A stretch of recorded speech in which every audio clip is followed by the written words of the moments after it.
Sabi nila, kapag ipinanganak daw tayong mahirap ay hindi natin kasalanan. Ngunit pag namatay tayong mahirap ay mayroon na tayong kakulangan. Gasgas mang maituturing ang pahayag na ito, ngunit sa ilan ay hindi nila ito pamantayan. Mga taong pinagkaitan ng karapatan sa ilalim ng mga taong makapangyarihan.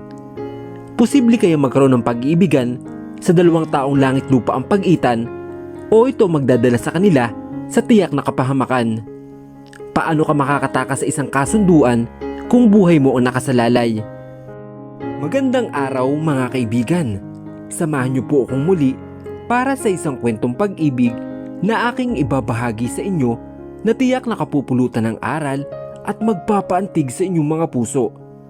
Pero kung bago ka pa lamang ay pakilike po ng ating video.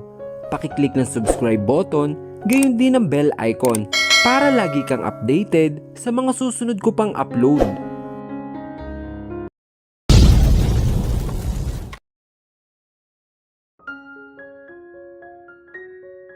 Isang malutong na mura ang pinawala ni Arvin nang walang maabutang tao sa bahay kung saan pumunta noon si Arthur. Walang tao sa loob at wala na rin ang mga gamit na nagpainit sa ulo niya. Walang kahit na anong bakas na iniwan na posibleng makatulong para mahanap ang taong pakay niya. What the? Bilis talaga kumilos. Sinipa niya ang mesang nasa gilid niya dahilan kaya ito bumuhal. Lumabas siya ng bahay na salubong ang kilay at nang may mapadaang isang bata sa harap niya ay tinawag niya ito. Bata, nasaan naman nakatira dito? Wala na po, umalis na. Nito habang pinupunasan ang madungis niyang mukha. Bakit po tinatanong ninyo? Imbis na sumagot ay naglabas si Arvin ng perang umago sa atensyon nito. Binilang niya ito sa harap ng bata, saka nag-abot ng isang malaking halaga ng pera. Sa akin na po to? Basta, sasagutin mo mga itatanong ko sa'yo. Sige po. Nito na tila sabik sa mga itinatanong ni Arvin sa kaniya. Noong umalis ang mga tao dito, sila lang ba o mayroong sumundo sa kanila? Hindi ko po alam. Bumagsak ang balikat niya sa naging tugon ng bata. Pero sabi po sa akin ni Dedeng, sa malayong lugar na daw po sila titira. Kanina lang po sila umalis. Sino yung si Dedeng? Apo po ni Lolo Tasyo, yung nakatira po dyan. Tinuro ng bata ang bahay na pinasok ni Arvin. May mga masasamang tao daw po kasi ang humahanap kay Lolo. Kaya alis na lang sila para di na sila makita. Sinabi ba kung saan? Hindi nga po eh. Basta, malayo daw po dito. Tsaka di daw po namin sila makikita kahit kailan. Wala na tuloy akong kalaro. Mabilis hinablot ng bata ang perang hawak niya. Thank you po kuya. Bye-bye. Wala na nagawa pa si Arvin na magtatakbo ang bata palayo sa kaniya. Lalo lang siyang nanlumo dahil ni isa sa mga narinig ng sagot ay wala ring tulong sa kaniya. Sumakay siya ng sakyan at napagpa siyang hindi na muna umuwi sa asyenda hanggat wala siyang ebidensya na nakukuha laban kay Arthur. Isa itong malaking hamon para sa kaniya dahil ang kalaban ay ang kanang kamay ng boss nila. Matibay na ebidensya ang kailangan niya para wala itong makitang butas na pwede nitong lusutan. Sa kalagitnaan ng kanyang biyahe, biglang nag-ring ang cellphone niya na nasa kanyang bulsa. Kinuha niya ito at laking pagtataka nang rumistro ang pangalan ni Lawrence na ngayon lang tumawag sa kaniya. At dala ng kuryosidad, itinabi niya muna ang sakyan para sagutin ang tawag nito. Uncle, bakit po kayo napatawag? Arvin, mabuti at sinagot mo ang tawag ko. Wala akong ibang taong matawagan sa asyenda. May nangyayari ba? Takhang tanong nito. Sa katunayan, wala ho ako ngayon sa asyenda. May naasikaso lang akong mahalagang bagay ngayon, kaya ho nasa labas ako. Nito. Pero, bakit po kayo napatawag? May importante po ba kayo ipagagawa? Naitanong mo na rin, maaari ka bang magtungo dito sa aking mansyon? Kailangan ko ng tao. At ikaw lang ang tanging sumagot ng tawag ko. Tugon ni Lawrence kaya binuhilit ni Arvin ang makinang sakyan. Sige po uncle, papunta na po ako dyan. Susubukan kong tawagan si Ivan para... Ikaw na lang. Isang tao lang naman ang kailangan ko dito. Anito at kasabay nito ang pagbaba ng tawag. Naiwang nagtataka si Arvin pero kinuha niya ang pagkakataong ito upang lumapit kay Lawrence na maaari niyang masabihan patungkol sa traidor na si Arthur sa pamilya nila. Kung hindi niya masabi kay Rafael, pakiramdam niya ay madali niya itong masasabi sa kanyang tiyo. Nang makarating sa mansyon ni Lawrence, agad siyang pinapasok sa loob na animoy inaasahan na ang pagdating niya. Dumiretso agad siya sa opisina nito at nang pinapasok sa loob, saglit siyang natigilan na makitang puno ng dugo ang damit na suot ni Lawrence. Uncle, napalingon ito sa kaniya. Oh Arvin, nariyan ka na pala. Halika, tumuli ka. Hindi siya agad nakakilos dahil sa kauna-unahang pagkakataon, kakaibang bigat ang nararamdaman niya na makapasok sa loob ng opisina ni Lawrence at hindi naman niya nararamdaman ito noon. Mayroong parte sa utak niya na nagsasabing huwag siyang tumuloy, ngunit iwinaksin niya agad ito sa isip at humakbang papasok sa loob na isang malaking pagkakamali na ginawa niya. Bakit ganyan ang itsura ng mukha mo? Natatakot ka ba? Tila natatawang tanong ni Lawrence kay Arvin matapos mamansin ang pagiging balisa nito. Hindi naman po sa ganoon uncle. Ani Arvin habang nililibot ng tingin ang kabuuan ng opisina ng kanyang tiyo. Bumigat lang ang pakiramdam ko dahil siguro sa lakas ng aircon na narito sa loob. Bahagya itong natawa saka naglakad palapit sa kanyang mesa upang kuhanin ang remote at hininaan ng lamig na binibigay ng aircon sa loob ng opisina niya. Napakainit kasi ng panahon ngayon sa labas kaya tinodok ang lamig dito sa loob. Hindi ko napansin sobrang lamig na pala. Pasensya na. Anito saka siya nilingon. Okay na ba sa'yo ang ganitong kalamig? Tumango na lamang si Arvin kahit na walang nagbago sa nararamdaman niya. Uncle, huwag niyo sanang mamasamain ang tanong ko. Pero bakit puno ng dugo ang damit niyo? Bumaba ang tingin nito sa damit na suot. Ito ba? Mabutit na itanong mo dahil may kinalaman na ito sa paghingi ko ng tulong sa iyo. Ano ho bang ipapagawa ninyo? Tanong ni Arvin at sumenyas naman sa kanya ang tiyo na sumunod sa kaniya. Naglakad sila palapit sa isang bahagi ng pader na bahagyan niyang kinagulat nang magbukas. Pumasok sa loob si Lawrence at sumunod naman sa kanya si Arvin na hindi maiwasang magtaka dahil sa kakaibang enerhiya dala ng pasilyong tinatahak nila. Ano ho bang mayroon dito sa loob? Hindi niya mapigilan ang magtanong. Ngunit bago pa siya makakuha ng tugon, nakita na niya ang kasagutang halos gumimbal sa kaniya. Sumisingaw na ang amoy ng mga to sa opisina ko. Kaswal na mika ni Lawrence habang itinuturo ang ilang bangkay na nakakalat sa isang bahagi ng silid kung nasaan sila. Nakakahiya naman kung maamoy ito ng mga bisitang papasok sa opisina ko. Ayoko namang mag-iwan sa kanila ng pangit na imahe. Oras na sila umalis dito. Matagal bago nakasagot si Arvin dahil napako ang tingin niya sa ilang di kilalang tao na baka sa buong katawan ang paghihirap na dinanas sa silid na ito. Hindi ito ang unang pagkakataon na makakita siya ng ganitong uri ng pang-aabuso pero di niya maiwasang kilabutan dahil sa dami ng taong nakikita niya. Masyadong maraming dugo sa paningin niya na maski sikmura niya ay hindi niya kinakaya. Hindi naman importante ang iba dyan, pero karamihan sa mga yan ay may mga taong kailangang maturuan ng leksyon. Mayroong mga kriminal na hindi kayang hawakan ng mga otoridad kaya sa akin na pinubaya. Nito, saka siya inubutan ng puting gloves.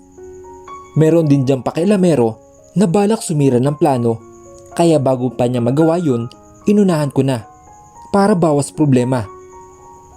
Hindi kumibo si Arvin at tinanggap na lamang ang gloves upang isuot sa magkabila niyang kamay. Kaya mo ba? Tanong ni Lawrence habang inilalagay sa isang sako ang katawang hawak niya. Tumango na lamang si Arvin at pikit matang hinilang isang katawan na malapit sa kanya. Ngunit saglit siyang nahinto nang mapansin ang isang katawan na may suot na pamilyar na damit. Dala ng kuryosidad, ito ang pinuntahan niya at halos manigas siya sa kinatatayuan na makumpirmang suot nito ang paboritong itim na leather jacket ni Danica. Pakiramdam niya, tinakasan siya ng kaluluwa na magrehistro sa utak niya ang posibilidad kung bakit narito ang katawan at leather jacket ni Danica. Napalunok siya at unti-unting humakbang paatras, pero minabunggo siya sa likuran kaya natigilan siya. "Huwag mo nang subukan tumakas." Isang pamilyar na boses ang narinig niya. At doon lamang niya napagtanto ang sitwasyon na kinalalagyan niya. Nahulog siya sa patibong ng mga kalaban. Mabilis niyang kinuha ang baril na nakaipit sa baywang niya, saka lumingon sa kanyang likuran. Pero gaya ng inaasahan, ay mayroon ng nakatutok na baril sa kanya. "Senyor, may bisita kayo." Kapwa napalingon si Sophia at Rafael kay Manang Linda na naglalakad palapit sa kanila. "Nasa ibaba ang mga Rivera. Gusto nila kayong makausap." Gumuhit ang pagtataka sa mukha ni Sophia saka binaling ang tingin sa katabi na tila inaasahan na ang pagdating ng mga Rivera dito. "Salamat, pero pasensya na. Hindi ko kayang tumanggap ng tulong sa inyo." Sagot ni Rafael na inaasahan ng marinig ni Marwell, ngunit di pa rin maiwasang madismaya sa naging tugon sa kaniya. "Maaari ko bang malaman ang dahilan?" Inalis ni Rafael ang tingin sa kaniya. "Walang malalim na dahilan." "Kung ganoon, bakit?" "Dahil ayoko." Kaswal nitong sagot bago naglakad palapit sa pintuan. "Ayokong tumanggap ng tulong mula sa inyo. Ganun lang kasimple. Hindi ko alam kung anong nagtutulak sa iyo para tanggihan ang aloko. Pero hindi magbabago ang isip ko, Rafael. Mananatiling bukas ang pinto para sa iyo." Ganun rin ang pintong ito. Binuksan ni Rafael ang pinto ng opisina niya. "Naiintindihan ko ang iyong nararamdaman dahil minsan ko na rin yung napagdaanan. Kakaibang tapang talaga ang nailalabas natin oras na may kumanti sa pamilya natin." Inilahad ni Marwell Rivera ang kanyang kanang kamay upang makapagkamay kay Rafael. "Hanggang sa muli nating pagkikita." Tinanggap niya ito. "Hanggang sa muli, Mr. Rivera." "Arthur, ikaw ang traidor sa samahan natin?" Hindi mapigilan ni Arvin ang magpakawalan sarkastikong tawa, saka nilingon ang tiyo Lawrence na inaalis ang gloves na suot nito. "Hindi ako makapaniwalang magkasabwat kayo." "Hindi rin naman ako makapaniwala na narito ka ngayon." Ani Arthur na may halong pangungutya ang tingin kay Arvin. "Mabilis ka nga mag-isip, pero masyado kang mabagal kumilos. Naunahan tuloy kita." Napatiimbagam siya at ang mga mata ay tila nagliliyab dahil sa pagkasakim na nararamdaman sa taong higit nilang pinagkakatiwalaan. "Kayo ang pumatay kay Miss Danica?" Nilingon niya saglit si Lawrence. "Uncle, pinatay niyo ang pamangkin niyo? Sarili niyong pamangkin? Nagawa niyong patayin? Anong klase ka?" "Kagaya na nakikita mo." Anito, saka naglakad palapit sa katawan ni Danica. Hindi naman mangyayari ito sa kanya kung di siya nangialam. Makialam saan? Hindi nito mapigilan ang magtaas ng boses habang papalit-palit ng tingin kay Arthur at Lawrence. "Hindi ko alam kung anong iriri ako. Ano bang binabalak nyo, Uncle? Para saan ang sabwatan yung ginawa ninyo?" "Para sa susunod na henerasyon." Tugon ni Lawrence. "Interesado ka ba Kung oo, walang problema sa akin. Hindi ako magiging interesado sa kalokohang ito. Matigas nitong sambit na kinatawa ni Lawrence. Huminahon ka. Hindi mo kailangang sumigaw. Naglakad ito palapit kay Arvin at tinangkang hawakan ang uso ng baril, pero ibinaba nito sa di sinasadyang makalabit ni Arvin ang gatilyo. Dahilan kaya pumutok ito. Binalot ng katahimikan ang buong silid at pagpatak ng dugo sa sahig ang tanging naririnig nila galing sa kaliwang kamay ni Lawrence kung saan tumagos ang bala. Wala itong kahit anong reaksyon habang ang mga mata ay diretsong nakatingin kay Arvin. Hindi ka marunong humawak ng baril. Anito saka binaling ang tingin sa kamay na di niya maramdaman. Pero hindi na rin masama ang pagkakapunterya mo. Saglit na nablangko ang isip ni Arvin, pero kusa ng kumilos ang mga paa niya para sana tumakas. Pero nawalan siya ng kakayahang maglakad nang sunod-sunod patamaan ni Arthur ang pareho niyang binti, dahilan para siya lumagapak sa sahig. Isang impit na sigaw ang pinawalan niya. At makailang beses na minunra ni Arthur na di niya makakitaan ng kahit anong reaksyon habang naglalakad palapit sa gawin niya. Ang baril na nabitawan ay sinipa palayo ni Arthur at dahil wala na siyang ibang armas na pwedeng gamitin para may pagtanggol ang kanyang sarili, pagtitiis na lamang ang nagawa niya. Huwag kang mag-alala, hindi ka pa mamamatay ngayon. Mapapakinabangan ka pa. Inapakan nito ang binti niya kung saan siya tinamaan ng bala. Palahon na ang kumuwala sa kaniya dahil sa grabing sakit na naramdaman niya. Kailangan mong pumili dahil buhay mo ang nakasalalay dito. Ani Arthur na lalong dinan ang pagkakaapak sa binti ni Arvin. Kung gusto mo pang mabuhay, kailangan mong sindin ang ipapagawa sa'yo. Pero kung di mo na mahal ang buhay mo, sabihin mo lang at ipuputok ko agad ito sa ulo mo. Pati ba naman ako? Papatayin mo? Hindi ako makikipagsabuatan sa inyo. Tumingin si Arthur kay Lawrence na suminyas na lamang sa kaniya na gawin kung anong nais niya. Wala kang kwenta. Matapos kupkupin at patirahin ka sa asyenda, iyan lang ang gaganti mo sa mga Garcia. Hirap pang magsalita, hindi mapigilan ni Arvin ang maglabas ng salubin. Isa kang malaking traidor.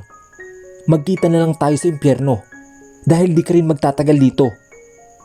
Patayin niyo man ako ngayon para patahimikin.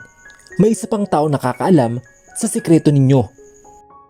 Nagsalubong ang kilay ni Arthur na kinangisi naman ni Arvin. Pakiramdam niya ay nasa kanyang huling halakhak. Marahang isinara ni Sophia ang pinto ng kwarto niya kung saan niya iniwang natutulog si Amanda matapos makauwi sa asyenda.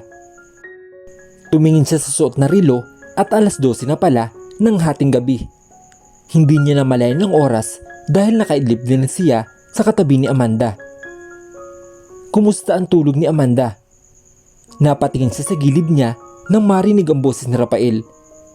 Nakasuot na ito ng pantulog pero mukhang hindi pa dinadalaw ng antok dahil sa hawak na tasa na mayroong mainit na tsokolate.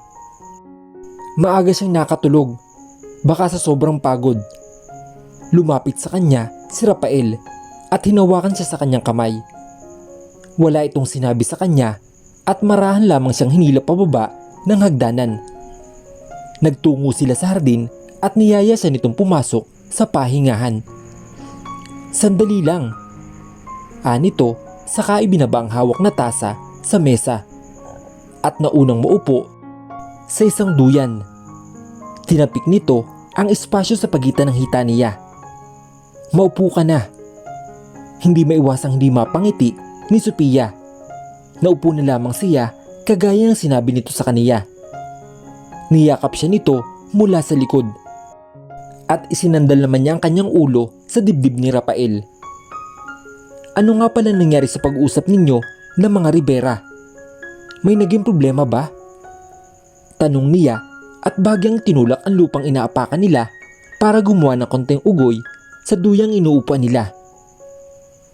Wala tayong problema sa mga Rivera. Huwag kang mag-alala. tipid nitong tugon, saka isinubsob ang mukha sa leeg ni Sophia. Anong pabangong gamit mo? Nagsalubong ang kilay niya. Ang random ng tanong mo. Bakit? Hindi ba mabango? Sa halip na makakuha ng sagot, naramdaman na lang ni Sophia ang labi nito na tila sinisip-sip ang bahagi ng leeg niya. Napalabi siya at pasimpleng tinakpan ang bibig dahil sa posibilidad na kumawala ang isang ingay. Huwag mong takpan. Gusto kong marinig, Sophia. Hinawakan ni Rafael ang kaliwang kamay na nakatakip sa bibig ni Sophia. Saka lumipat sa kabilang bahagi ng leeg nito upang mag-iwan ng panibagong marka. Rafael, nasa labas tayo. Napalunok si Sophia at pilit nilalabanan ang init na nararamdaman niya. Pabango lang ang tinatanong mo kanina, pero nakarating ka na dyan. Nagpakawala ito ng mahinang tawa bago inilayo ang mukha sa leeg niya. Nakakawala sa sarili ang amoy ng pabangong ginamit mo. Huwag mong gagamitin kapag lalabas ka. Sorry ka, pero wala akong ginagamit na pabango. Natural scent yan, Rafael. Nakangiting tugon ni Sophia. Bakit? Ano bang amoy? Mahirap ipaliwanag. Muli nitong ibinaon ang mukha sa leeg niya. Pero masyadong matamis. Mas gusto ko to kaysa tsokolating ininom ko kanina. Hindi alam ni Sophia ang reaksyong ilalabas niya, pero bago pa siya makapagsalita, isang boses ang biglang sumingit na nagpatigil sa ginagawa ni Rafael. Bossing! Napatingin sila sa gilid nila at nakita si Ivan na tila balisa at wala sa sarili. Pasensya na sa abala, pero maaari ko ba kayong makausap? May importante lang akong sasabihin. Hindi ba pwedeng ipagpabukas yan? Tanong ni Rafael na wala sanang planong pumayag, pero umalis na si Sophia sa harapan niya. Sige na, mukhang malaga ang sasabihin niya. Yumuko ito at mabilis idinampi ang labi sa kaniya. I love you, Rafael. Good night. Tumalikod na si Sophia at iniwan ang dalawa. Sinadya niyang tuksin si Rafael, pero hindi naman siya umaasa na susunod sa kanya dahil sa nakita niya kay Ivan kanina. Mukhang importante ang sasabihin nito sa boss nila. Inangat niya ang tingin sa kalangitan upang pagmasdan ang kabilugan ng buwan. At hindi sinasadyang mapatingin sa balkonahe kung saan nakita niya ang isang figuran ng tao na mabilis ring umalis sa kinatatayuan nito.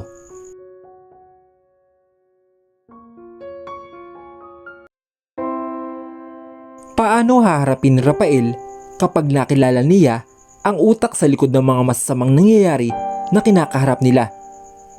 Ano ang mga sakripisyong gagawin ni Rafael alang-alang sa kanyang pamilya? Ano ang naghintay na kapalaran sa buhay nila?